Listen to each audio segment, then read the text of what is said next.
अस्सलाम वालेकुम वरहमतुल्लाहि वबरकातुहू। दोस्तों, जब हम आर्टिफिशियल इंटेलिजेंस की बात करते हैं तो अक्सर लोग समझते हैं it's about ChatGPT, but that's completely wrong. AI की अगर मैं एचएससी फील्ड में बात करूं तो AI is just about to change how we predict risk, how we conduct investigations और सिंपली ये कहा जाए कि हाउ वी मैनेज सेफ्टी। तो आज की इस वीडियो में हम बात करने वाले हैं कि आर्टिफिशियल इंटेलिजेंस किस तरह ऑर्गेनाइजेशंस अडॉप्ट करके अपने एचएससी सिस्टम्स को बेहतर बना सकती हैं। और जो 5 लेसन्स मैं आपके साथ शेयर करने वाला हूँ ये मैंने एक किताब से सीखे, जिस किताब का नाम है competing in the age of AI. मेरे ख्याल से मार्वलस बुक। इसमें जो बेसिक स्ट्रक्चर है एआई का वो डिफाइन किया गया था। और एज एन एचएससी प्रोफेशनल चूंकि मैं इसी तरह सोचता हूँ कि एचएससी को किस तरह इंप्रूव कर सकते हैं, तो मैंने जो लेसन्स निकाले वो भी एचएससी के एस्पेक्ट्स में निकाले। तो चलें और डिस्कस करते हैं कि वो क्या 5 स्टेप्स हैं जो कि कंपनीज अगर लें तो वो एआई को कंप्लीटली यूज़ कर सकती हैं एचएससी को ट्रांसफॉर्म करने के लिए। तो सबसे पहला जो स्टेप है वो है माइंडसेट शिफ्ट का। देखिए, माइंडसेट शिफ्ट की जब हम बात करते हैं तो उससे मुराद ये है कि आपको एआई को इस तरह यूज़ नहीं करना कि जस्ट आपने उससे रिपोर्ट्स बना ली, बल्कि आपने एआई को इस तरह सोचना है कि अब हम ये बताने के बजाय कि क्या हुआ पास्ट के अंदर, अब हम ये बता सकते हैं कि क्या फ्यूचर में हो सकता है। यानी हम प्रिडिक्शन की तरफ जाएं कि कहाँ कहाँ एक्सीडेंट्स हो सकते हैं। तो ये वो माइंडसेट शिफ्ट है जो आपको सबसे पहले लेना पड़ेगा अगर आप ऑर्गेनाइजेशन के अंदर एआई को एम्बेड करना चाहते हैं एचएससी की फील्ड में। क्योंकि जब आपको ऑब्जेक्टिव क्लियर होगा कि हम प्रिडिक्शन की तरफ जा रहे हैं, एक्सीडेंट्स अब हम प्रिडिक्ट करने के काबिल हो सकते हैं, या फिर हम मेजर इक्विपमेंट फेलियर को प्रिडिक्ट करने के काबिल हो सकते हैं, तो आपका ये माइंडसेट शिफ्ट होना बहुत ज़रूरी है। तब आपको पता चलेगा कि एआई का को इम्बेड करने का हमारा मेन गोल और मेन फ़ायदा क्या है। तो सबसे पहला स्टेप हो गया माइंडसेट शिफ्ट का। दूसरा स्टेप ये है कि देखें, एआई जो चलता है या कोई भी आर्टिफिशियल इंटेलिजेंस का एल्गोरिथम चलेगा वो चलेगा डाटा के ऊपर। कंपनीज के अंदर एचएससी की फील्ड में मुख्तलिफ डाटा मुख्तलिफ औकात में जनरेट हो रहा होता है। तो मिसाल के तौर पर पीटीडब्ल्यू से रिलेटेड डाटा होगा, इंस्पेक्शन रिलेटेड डाटा होगा, मेंटेनेंस रिलेटेड डाटा होगा, आईओटी सेंसर्स अगर हैं तो उनसे डाटा आ रहा होगा, एसेट इंटेग्रिटी का डाटा होगा, ऑडिट का डाटा होगा, इंसिडेंट्स होंगे, ट्रेंड एनालिसिस होगी, ट्रेनिंग डाटा होगा। तो ये मुख्तलिफ सिस्टम स्टैंड अलोन डाटा को मैनेज कर रहे होते हैं। तो सेकेंड स्टेप ये है कि हमें एक इंटीग्रेटेड स्ट्रक्चर इस तरह बनाना पड़ेगा कि ये सारा डाटा एक जगह पर इंटीग्रेट होकर आए। क्योंकि जितना इंटीग्रेट होकर जितना ज़्यादा डाटा एक जगह पर एक सिस्टम के अंदर आ रहा होगा उतना ही आप हेल्पफुल उससे मदद ले सकते हैं एआई को इम्प्रूव करने में और प्रिडिक्शन करने में।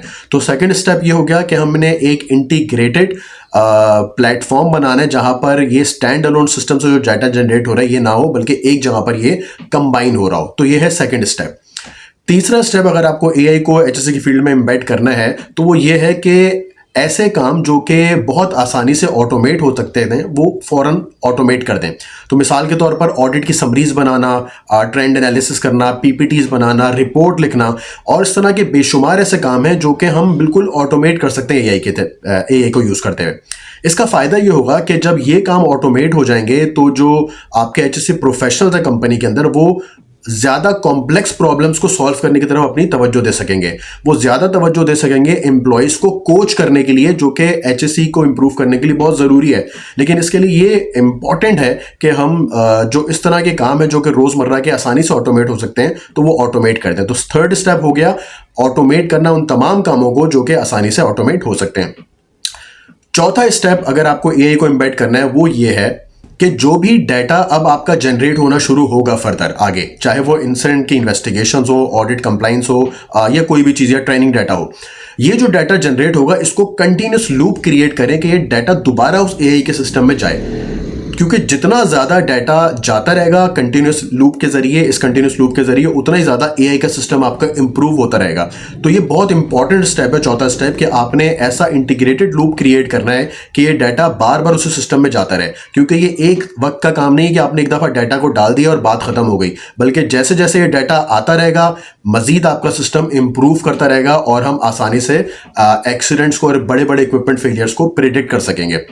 जो कि आपने अब जो नॉर्मल ट्रेडिशनल एचएससी में होता ही है कि जब भी कोई हाई रिस्क जॉब या लो रिस्क इवन जॉब भी हो रही होती है तो हम क्या करते हैं, हमारा एक बंदा जाता है, इंस्पेक्शन करता है, अपनी ऑब्जर्वेशंस नोट करता है और ऑब्जर्वेशन नोट करने के बाद वो रिपोर्ट बनाता है, रिव्यू करता है और फिर उस पर करेक्टिव एक्शंस की रिपोर्ट जनरेट करता है और करेक्टिव एक्शंस को वो ट्रैक करता रहता है।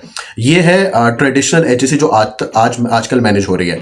लेकिन एआई की मदद से हम रियल टाइम मॉनिटरिंग करें, यानी वो आईओटी सेंसर जो कि नॉर्मल सीसीटीवी कैमरास के अंदर भी लग जाते हैं, उन आईओटी सेंसर्स को यूज करें और रियल टाइम जब हम मॉनिटरिंग कर रहे होंगे तो हमारे पास रियल टाइम रिकमेंडेशंस जनरेट होंगी। और ये रियल टाइम रिकमेंडेशन जनरेट करने का हमें ये फायदा होगा कि हम किसी भी आने वाले खुदा न खास्ता एक्सीडेंट को पहले से जज कर पाएंगे, जब हम देखेंगे कि इस पर्टिकुलर जॉब को एग्जीक्यूट करते हुए कोई बंदा अनसेफ एक्ट या अनसेफ बिहेवियर कर रहा है। तो पांचवा स्टेप ये है कि आपने अपने प्रोसेस के अंदर एआई को नहीं डालना, बल्कि आपने एआई के अराउंड अपने प्रोसेस को ही तब्दील कर देना है।